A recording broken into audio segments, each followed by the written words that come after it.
Я сейчас обращаюсь именно к западным членам Совета. I appeal to the Western members of the UN Security Council. You will not be able to live as before. You've already shown deep hidden Russophobia. It's that and the desire to destroy our country that is all that drives you. You're not interested in building a system of Euro and Euro-Atlantic security together with the Russian Federation. For you, it can only be against the Russian Federation. There is no trust in you. You're incompetent, insidious.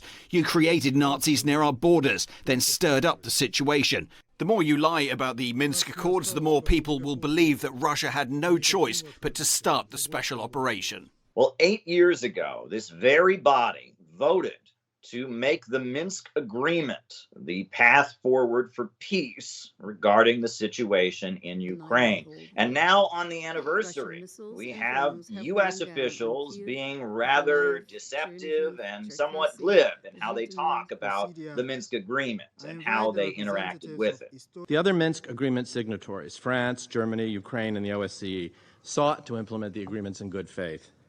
The United States supported the efforts of the Normandy format and the Trilateral Contact Group, while calling for the full implementation of the Minsk agreements by all sides. For years, we called on Russia to honor its commitments under the Minsk agreements and to negotiate in good faith for the end of hostilities in eastern Ukraine, as Ukraine did for years.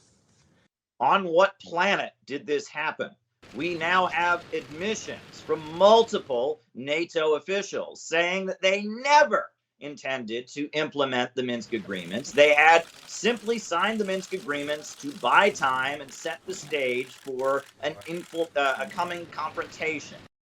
The 2014 Minsk agreement was an attempt to give Ukraine time. Ukraine used this time to become stronger, as you can see today. The Ukraine of 2014-2015 is not the Ukraine of today. Since 2014, Ukraine has strengthened its military posture. It is the merit of the Minsk agreements to have given the Ukrainian army this opportunity. I needed the Minsk agreements to gain at least 4.5 years to build the Ukrainian forces. So that raises the question of how can a negotiation and a resolution of the conflict in Ukraine come about with U.S. officials and their allies not being honest?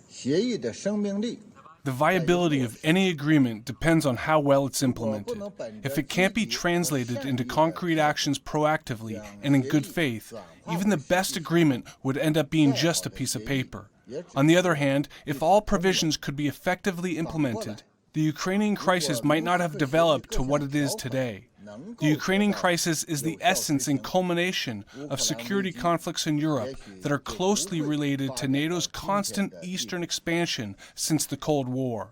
Now, every country represented at the UN Security Council, all 15 countries, made a call for peace, and that includes Russia. Every voice that spoke wanted a resolution of the conflict, and many are hoping that the United Nations can play the role of the mediator that will set the stage to an agreement that will end the conflict. However, the UN has not acted in a neutral way, and the Russian ambassador pointed out some of the problems in the way the UN has operated over the past 8 years.